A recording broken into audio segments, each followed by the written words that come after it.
Assalamualaikum warahmatullahi wabarakatuh. Perkenalkan, nama saya Ubaidillah, NIM 2020 65012, Prodi S1 Teknik Informatika, Fakultas Teknik.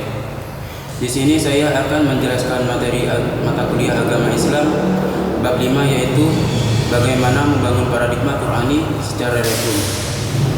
Pengertian. Secara etimologi, kata paradigma berasal dari bahasa Yunani, yaitu para dan digma. Para berarti di samping, di sebelah, dan keadaan lingkungan. Sedangkan digma berarti sudut pandang, teladan, dan ideal. Dapat disimpulkan bahwa paradigma adalah cara pandang dan cara berpikir. Paradigma Qur'ani adalah cara pandang dan cara berpikir tentang suatu realitas atau suatu permasalahan berdasarkan nilai Al-Quran. Untuk apa Al-Quran diturunkan dan apa tujuan Al-Quran diturunkan? Yusuf Al-Qaradawi menjelaskan setidaknya ada 7 tujuan Al-Quran diturunkan, yaitu 1. Meluruskan akidah manusia, 2. Menentukan kemuliaan manusia, 3. Menuntun manusia untuk beribadah secara baik dan benar kepada Allah Subhanahu wa taala, 4. Mengajak manusia untuk menyucikan rohani, 5. Menempatkan posisi terhormat bagi perempuan, 6. Membangun umat menjadi saksi atas kemanusiaan, 7. Mengajak manusia agar saling tolong-menolong. Paradigma Qur'ani sebagai model untuk menghadapi kehidupan modern. Bagi umat Islam, kemodernan tetap harus dikembangkan di atas paradigma Al-Quran. Kita berju bersama Al-Quran. Tidak ada kemajuan tanpa Al-Quran.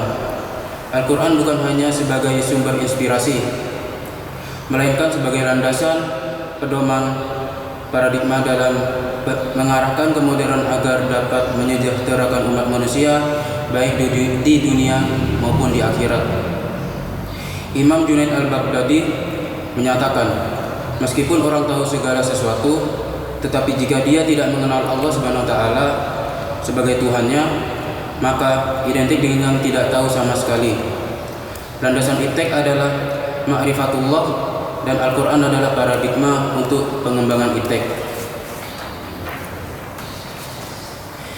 Ciri-ciri kehidupan modern adalah adanya pembangunan yang berhasil dan membawa kemajuan dan kemakmuran.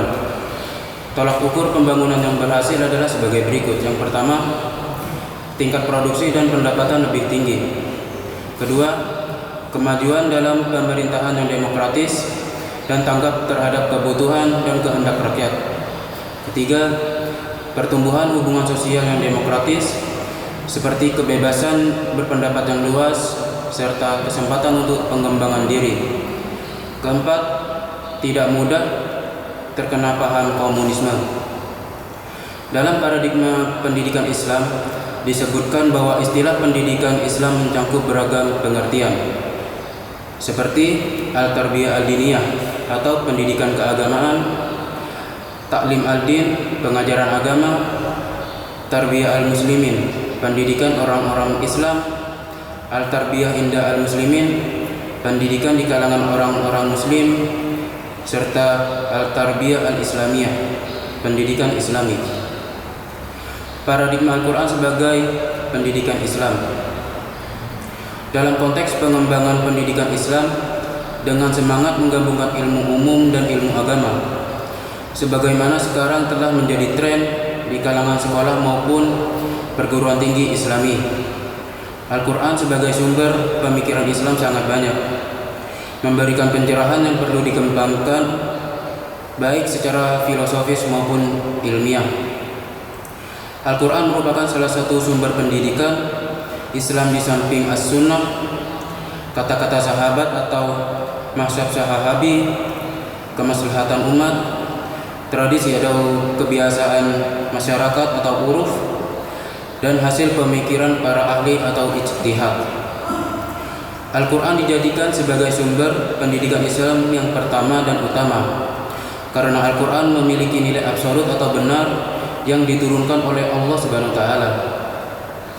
Fakta sejarah dari kemajuan, kedamaian, keamanan, dan kesejahteraan yang telah dicapai pada masa keemasan agama Islam adalah salah satu wujud dari aktualisasi Al-Quran sebagai paradigma kehidupan. Paradigma Qur'ani telah berkontribusi dalam mewujudkan kemajuan kemodernan pada zaman keemasan agama Islam yang ditandai dengan kemajuan pesat perkembangan iptek di dunia, yang memberikan pengaruh terhadap kemajuan di berbagai bidang lainnya seperti bidang ideologi, politik, ekonomi, budaya, militer, pendidikan, perdamaian, keamanan, dan kesejahteraan umat manusia. Sekian penjelasan dari saya tentang materi bab 5, bagaimana membangun paradigma Qur'ani. Billahi taufiq wal hidayah.